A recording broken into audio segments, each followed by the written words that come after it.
ओम नमो भगवते वासुदेवाय. श्री कृष्णाय नमः. श्री गणेशाय नमः. पांडव प्रताप, गरुडाचा पराक्रम आणि परीक्षिताची कथा आणि अस्तिकाची कथा. समुद्र मंथनातून निघालेला तो चैत्रवा अश्व सूर्याला देण्यात आला. तो अश्व खूप तेजस्वी आणि सुंदर होता. कद्रू आणि विनता त्याला पाहायला गेल्या होत्या. घरी परत आल्यावर त्यांच्यामध्ये एक वाद झाला. कद्रू विनतेला म्हणाली, घोडा कोणत्या वर्णाचा होता? विनता म्हणाली, पांढरा शुभ्र होता असा घोडा. अशी कद्रू म्हणाली, पण मात्र त्याचे शेपूट काळे होते. विनता म्हणाली, शक्यच नाही म्हणे, असं कद्रू म्हणाली. शेपूटही पांढरेच होते. तिला दृष्टीभ्रम झाला असेल. कद्रूला राग आला. ती म्हणाली, तुझे म्हणणे जर खरे ठरले तर तुला माझे तितकीच वर्ष दास्य करावे लागेल. विनतेने ते मान्य केले. मग पुन्हा घोडा पाहायला जाण्याचे ठरवले. त्या रात्री कद्रूने आपल्या सर्व पुत्रांना बोलावून घेतले. सर्व पुत्र म्हणजे साप सगळे. त्यांना विनतेशी लावलेली पैज सांगितली व पुढे म्हणाले, म्हणाली की तुम्ही उच्चैश्रवा अश्वाच्या शेपटीला दंश करून ते काळे पाडा, तरच मी पैज जिंकेन, अन्यथा मला विनतेची दासी व्हावी लागेल. सर्प म्हणाले, माते, सूर्याच्या दाहाने आम्ही जळून जाऊ. समर्थाशी वैर्य धरण्यात काय अर्थ आहे? ते ऐकून संतापलेल्या कद्रूने त्यांना शाप दिला. तुम्ही मात्र आज्ञेचे पालन करीत नाहीत, म्हणून तुमचा सावत्र बंधू व अग्नी हे तुमचा संहार करतील. जन्मेजयाच्या यज्ञात तुम्ही जळून मराल म्हणे. हा शाप पुढे सर्पकुळाच्या नाशाला कारणीभूत ठरला.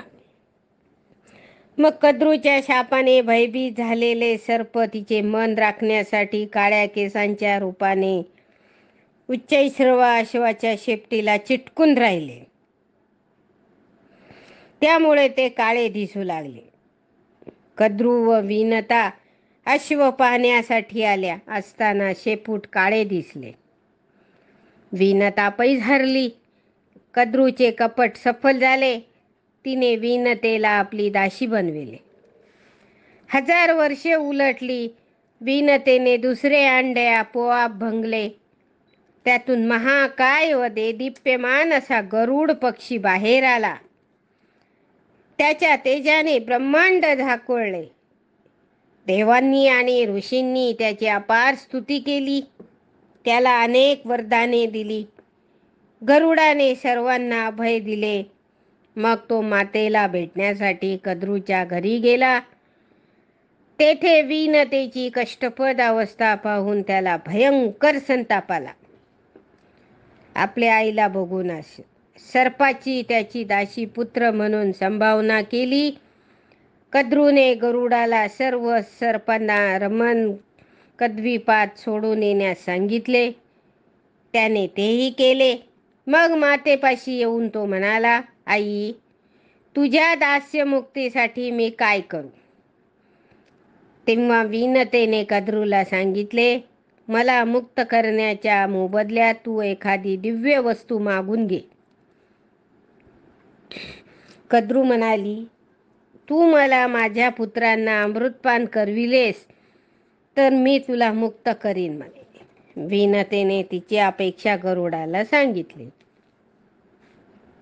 गरुड निघाला. त्याचा पराक्रम काय आहे ते मान्य करून गरुड स्वर्गलोकी निघाला. वाटेत भूक लागली म्हणून त्याने समुद्रातील मासे खाल्ले. त्यावेळी एक निषिद्ध मासाही खाल्ला. तो त्याने ओकून टाकला. त्याची भूक भागेना. त्याला भुकेलेला पाहून कश्यप म्हणाले, पुत्रा, स्वर्गात एक अद्भुत अद्भुत अद्भुत असं म्हणजे स्वर्गात एक अद्भुत असं सरोवर आहे म्हणे, आणि त्यामध्ये एक कासव व हत्ती आहे. ते एकमेकाशी सतत भांडत असतात म्हणे, आणि हे पूर्वी सख्खे बंधू होते. विभा, वसु व सुप्रतीक ही त्यांची नावे. द्रव्यावरून त्यांच्या तंटा होऊन दोघांनीही एकमेकांना शाप दिले. ते हत्ती व कासव म्हणून जन्मले. तू त्यांना खा. पित्याच्या सांगण्यावरून गरुड त्या सरोवरापाशी गेला. त्याने हत्तीला व कासवाला मारले. त्यांचे महाकाय देह घेऊन त्याने उड्डाण केले, पण बसायला जागा मिळेना. तेवढ्यात एका मोठ्या जंबू वृक्षाची 100 योजने लांबीची फांदी दिसली. तो तिच्यावर बसताच त्याच्या भाराने ती फांदी मोडली. तिच्या पानोपानी अंगठ्या एवढे 60,000 वालखिल्य ऋषी लोंबकळत होते. फांदी खाली पडली तर नाहक ब्रह्महत्या होईल या भीतीने गरुड ती फांदी चोचीत धरून उडतच राहिला. त्याला संकटात पाहून कश्यपांनी त्या ऋषींना फांदी सोडून जाण्यास सांगितले. त्यांच्या विनंतीला मान देऊन वालखिल ऋषी खाली उतरले. तपश्चर्येसाठी हिमालयात निघून गेले. गरुडाने कासव आणि हत्ती खाऊन टाकले. मग ती फांदी हिमालयावर नेऊन टाकली. गरुडाचे सामर्थ्य अगाध आहे. वालखिल्यांच्या कृपाप्रसादाने त्याचा जन्म झाला होता. त्याच्या रूपाने त्या तपस्वी ऋषींनी प्रति इंद्रच निर्माण केला होता. शौनकांनी विचारले, हे मुने, देवराज इंद्राने वालखिल्यांचा का अपराध केला होता? सूत म्हणाले, कश्यप पुत्र प्राप्तीसाठी यज्ञ करीत होते. त्यावेळी समिधा आणण्यासाठी वालखिल्य ऋषी वनात गेले होते. दर्भाची एक एक काडी घेऊन ते महत्प्रयासाने मार्गक्रमण करू लागले. रस्त्यात गायींच्या खुरांनी असंख्य खळगे झाली होते. पावसामुळे त्यात पाणी भरले होते. वालखिल्य पाय घसरून त्यात पडू लागले. त्यावेळी इंद्र विमानातून कुठेतरी जात होता. इवल्याशा वालखिल्यांची ती निसरड्या वाटेवर उडालेली तारांबळ पाहून मदत करण्याऐवजी तो टाळ्या पिटून खदखदा हसू लागला. कोण? इंद्र वालखिल्य ऋषीला. वालखिल्यांनी विष्णूंची प्रार्थना केली. त्याने धावत येऊन त्या सर्वांना सुखरूप बाहेर काढले. संतापलेल्या वालखिल्यांनी प्रति इंद्र निर्माण करण्यासाठी घोर तपश्चर्या आरंभिली. त्यामुळे घाबरलेला इंद्र कश्यपांना शरण गेला. कश्यपांनी वालखिल्य ऋषींना प्रार्थना केली. ते म्हणाले, कृपया क्रोध टाका. तुम्ही देवेंद्र निर्माण न करता खगेंद्र निर्माण करा. तो इंद्रापेक्षा बलवान होईल. इंद्राचा पराभव करून तो आपला प्रताप वाढवेल. ते वालखिल्यांनी मान्य केले. त्यांच्या कृपाप्रसादाने 12 आदित्यांच्या अंशापासून विनतेच्या पोटे गरुडाने जन्म घेतला. तो गुरु भक्तांचा परम मित्र म्हणून त्यापुढे प्रख्यात झाला. असा हा गरुड अमृत आणण्यासाठी स्वर्गलोकी गेला. तेव्हा त्याच्या पंखांनी उसळलेल्या वायूने तेथे एकच खळबळ मारली. बृहस्पतींनी इंद्राला अमृताचे रक्षण करण्यास सांगितले. इंद्राने देवांचे सैन्य घेऊन गरुडाला रोखण्याचा खूप प्रयत्न केला, पण काहीही उपयोग झाला नाही. त्यावेळी झालेल्या भयंकर युद्धात त्याने इंद्रासह सर्व देवांना आणि दिग्पालांना पळवून लावले अमृत कुंभाचे रक्षण करणाऱ्या सेवकांना हाकलून दिले. कुंभाभोवतालचा अग्नी विझवला. चांदीच्या कलशामध्ये अमृत भरून तो झपाट्याने माघारी निघाला. त्याला विष्णूने अडवण्याचा प्रयत्न केला, पण गरुडाने सुदर्शन चक्र गिळून त्याचाही पराभव केला. त्यामुळे प्रसन्न झालेल्या विष्णूने त्यास वर मागण्यास सांगितले. गरुड म्हणाला, मीच तुला वर देतो, तुला काय हवे? विष्णू म्हणाला, तू माझे वाहन हो. एवढा मोठा सन्मान दिला. म्हणून गरुडाने विष्णूची मागणी मान्य करून त्याचे पाय धरले. इंद्रही त्याला प्रेमाने भेटला. तो गरुडाला म्हणाला, सुपर्णा आणि मी दोघेही कश्यपांचे पुत्र आहोत. तू माझा धाकटा भाऊ आहेस, म्हणून तुझ्या हिताचे सांगतो. तू अमृत देऊन सर्पांना अमर करू नकोस. तेव्हा गरुडाने एक युक्ती सांगितली. अमृत कलश सर्पाकडे नेतो, ती काही अंतरावर ठेवीन. संधी मिळताच तू ते पळवून ने. पेट ठरला. गरुड अमृत कलश घेऊन सर्पाच्या घरी आला. तो कद्रूला आणि तिच्या सर्व सर्पपुत्रांना दाखविला आणि म्हणाला, अमृतपान करायचे आहे ना? मग त्याआधी सर्वजण स्नान करून या. सर्पांना अत्यानंद झाला. ते स्नानासाठी गंगेवर गेले. गरुडाने ते कलश नदीतीरी दर्भावर ठेवला व म्हणाला, सर्पांनो, मी माझी प्रतिज्ञा पूर्ण केली आहे. याला सूर्य व पृथ्वी साक्षी आहेत. आजपासून माझी माता तुमच्या दास्यत्वातून मुक्त झाली आहे. त्याचे बोलणे पूर्ण होताच इंद्र झपाट्याने तेथे आला. त्याने सर्व देखत अमृत कलश उचलला आणि त्वरेने स्वर्गलोकी गेला. सर्प काहीच करू शकले नाहीत. ते हाहाकार करीत काठावर आले. अमृताचा थेंब पडला असेल तर तो तरी मिळेल या आशेने दर्भ चाटू लागले. त्यामुळे त्यांच्या जिभा मात्र चिरल्या. तेव्हापासून सर्प द्विजिह्व म्हणजे 2 जिव्हा आहे त्यांना, सर्पांना. त्यावेळी गरुडाने सर्पाच्या 27 कुळांचा नाश केला. प्राणभयाने उरले सुरले सर्प पाताळात पळून गेले. गरुडाने आपल्या मातेची विनतेची सुटका केली. कश्यपांची व तिची भेट करून दिली. त्यानंतर गरुड वैकुंठात गेला. नंतर काळात शेष, वासुकी इत्यादी श्रेष्ठ सर्पांनी हिमालयावर जाऊन घोर तपश्चर्या केली. ब्रह्मदेवाने त्यांना विचारले, तुम्ही कशासाठी तप करता? ते म्हणाले, आमच्यापैकी काहींनी गरुडाशी वैर धरले आहे, त्यामुळे तो आमचा नाश करतो. मातेनेही सर्पसत्रात जळून मराल असा शाप दिला आहे. ऐवी तेवी मरायचे आहे, म्हणून आम्ही तपश्चर्येने स्वतःला जाळून घेतात. ब्रह्मदेवाने त्यांचे सांत्वन केले. तो म्हणाला, भिवू नका. पृथ्वी मस्तकी धारण करून पाताळातच राहा. हरिस्मरण कर, म्हणजे शाप बाधणार नाही म्हणे. तेव्हा शेषनागाने दुष्टभावाचा त्याग करून पृथ्वी आपल्या फणीवर धारण केली आणि अहर्निश ईशचिंतन करू लागला. तो आपला भक्त आहे म्हणून भगवान विष्णू शेषशय्येवर विश्रांती घेऊ लागले. शेषाने आपले कल्याण करून घेतले, पण जे दुष्ट होते ते सर्प जन्मेजयाची सर्पसत्र होऊनच द्यायचे नाही या दृष्टीने विचार विमर्श करू लागले आणि तक्षकाने त्याला समजावले. तो म्हणाला, तुम्ही सन्मार्गात राहा, म्हणजे तुम्हाला यज्ञात मरण येणार नाही. जे सज्जन आहेत त्यांचे रक्षण जरत्कारापासून माझ्या भगिनीला झालेला अस्तिक मुनी करील अशी भविष्यवाणी आहे.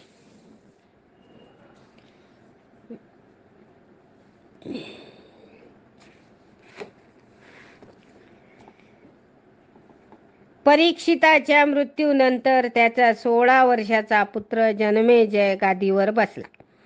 एकदा राज्यसभेमध्ये त्याने अमात्यांना, माझ्या पित्याला अल्प वयातच मृत्यू आला, त्याचे काय कारण आहे असा प्रश्न अमात्य म्हणाले.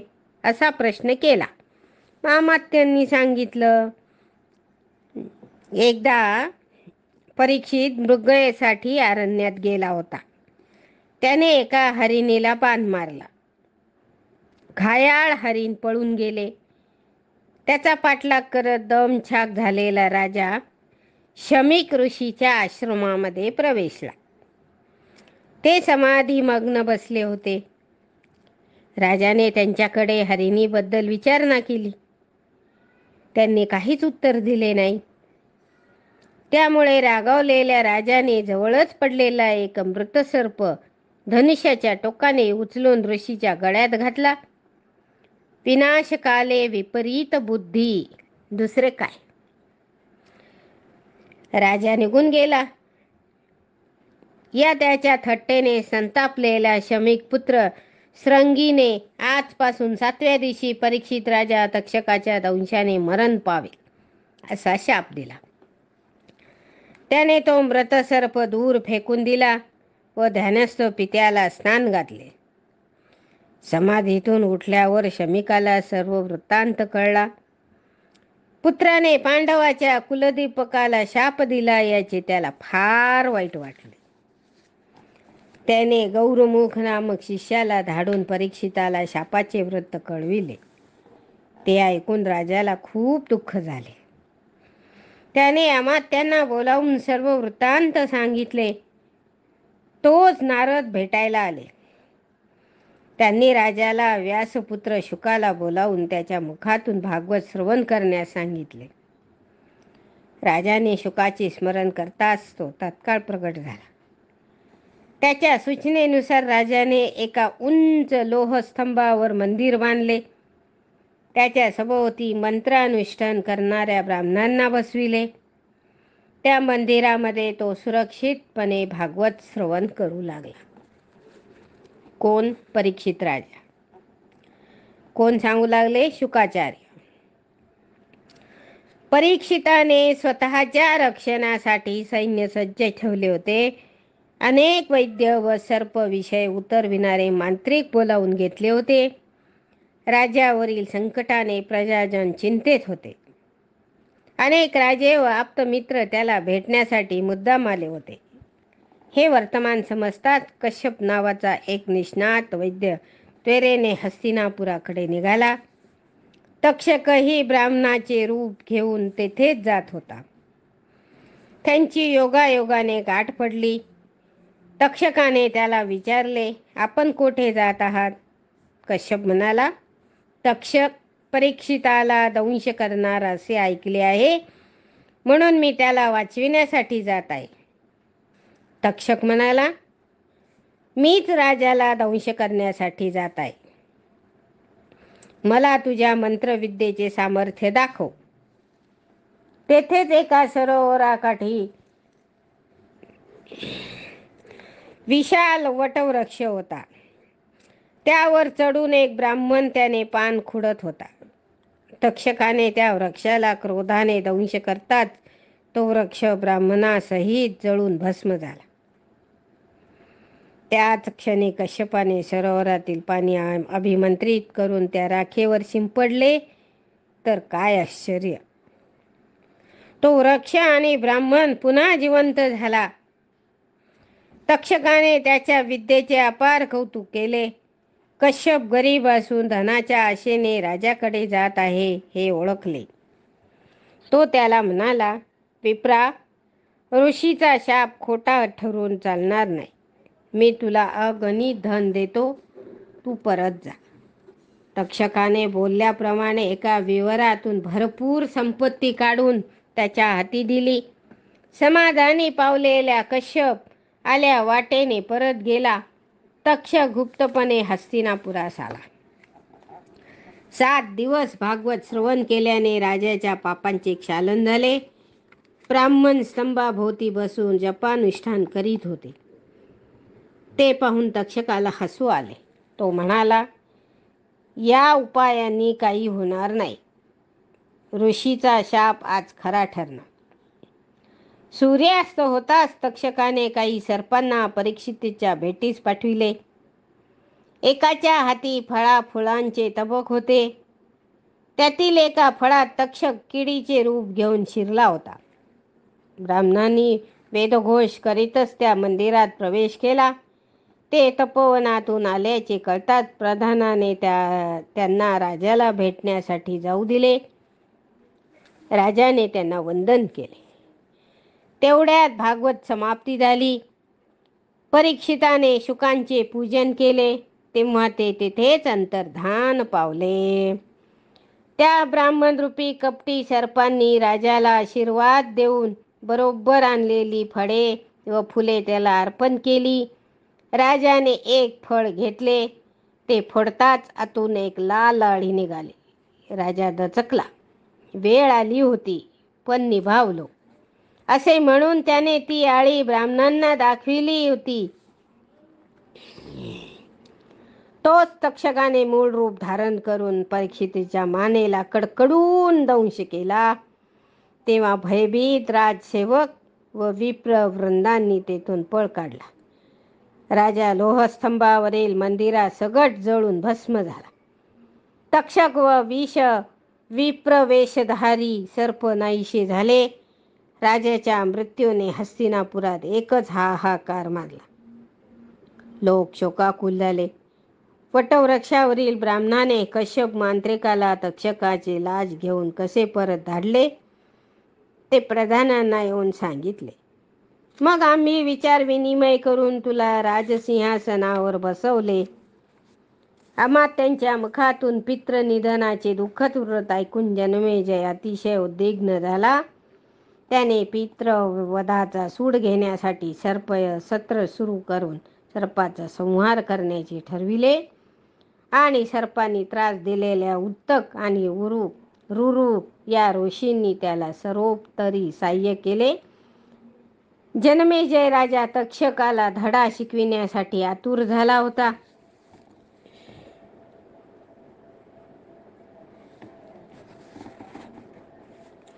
त्याने ऋग्विजांच्या सूचनेनुसार यज्ञाची सर्व सिद्धता केली. महाविद्वान ब्राह्मणांना तेथे बोलावून घेतले. त्यावेळी ज्योतिषांनी जनमेजयाला सांगितले, राजा, हा यज्ञ पूर्ण होणार नाही. सर्पांचा कैवारी आणि अस्तिक नावाचा ब्राह्मण येथे होईल. तो हट्ट करून यज्ञ थांबविल.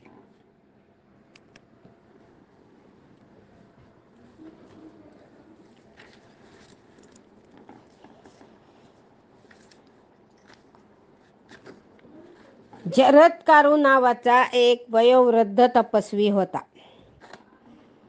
त्याचे लग्न केले नाही. वंश खंडित झाला म्हणून त्याचे पितर दुःस्थितीत होते. त्यांनी स्वतःचा उद्धार व्हावा म्हणून जरत्काराला विवाह करण्यास सांगितला. तो म्हणाला, मला माझ्याच नावाची पत्नी मिळाली तरच मी विवाह करून वंशवृद्धी करीन. मग तो तशा नावाची पत्नी शोधण्यासाठी समस्त पृथ्वी हिंडली. तो स्पष्ट सांगून टाकायचा, मला माझ्या नावाची स्त्री दान म्हणून द्या. मी तिचे पालन पोषण नीट करू शकणार नाही. तिने माझे ऐकले नाही तर मी तिचा क्षणार्धात त्याग करेन. लोक हसून त्याची थट्टा करायचे. कोणीही त्याला कन्या देण्याचे धाडस केले नाही. जरत्कारु स्वर्गलोकी गेला. तेथून पाताळात गेला. त्याच्या आगमनाचे वृत्त कळताच वासुकीने त्याला बोलावून घेतले. पुढील भविष्य जाणून आपली धाकटी बहीण जरत्कारी हिचा पत्नी म्हणून स्वीकार करावा अशी त्याला विनंती केली. जरत्कारु म्हणाला, वासुकी तुझी बहीण अप्सरापेक्षा सुंदर आहे, ऐश्वर्यात वाढली आहे. तिने माहेरचा मोठेपणा सांगून मला हीन लेखू नये. ती माझ्या आज्ञेत राहिली नाही तर मी तिला त्याग करून निघून जाईल. हे मान्य करून तक्षकाने आपल्या बहिणीचा जरत्कारूचा विवाह लावून दिला. जरत्कारु पत्नीला घेऊन आपल्या आश्रमात आला. वासुकीने त्याला राहण्यासाठी सोन्याचे एक मंदिर बांधले. अगणित संपत्ती दिली. सर्व सुखसोयी पुरविल्या. दासदासी दिल्या. जरत्कारु पत्नी समवेत त्या मंदिरात राहू लागला. जरत्कारी पतीची मनोभावे सेवा करीत असे. काही दिवसांनी ती गर्भवती राहिली, पण ही गोष्ट तिच्या लक्षात आली नाही. एके दिवशी नित्यकर्मे आटोपून जरत्कारु पत्नीच्या मांडीवर डोकं ठेवून निजला होता. सूर्य अस्तास चाललेला पाहून तिच्या मनात विचार आला.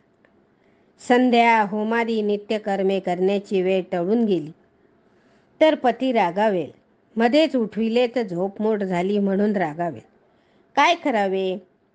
नैमित्तिक कर्म चुकण्यापेक्षा निद्राभंग हा सौम्य अपराध होईल. त्याबद्दल पती क्षमा करेल. मग तिने पतीला उठवले. जरत्कारु रागाने चरफडत उठला व म्हणाला, तुझ्या मांडीला भार झाला म्हणून मला उठविलेस काय? म्हातारा म्हणून माझी अवहेलना करतेस? मी अर्घ्यदान दिल्याशिवाय सूर्य मावळणार तरी कसा? तू धीर धरून चमत्कार तरी पाहायचास. आता मी येथे राहणार नाही.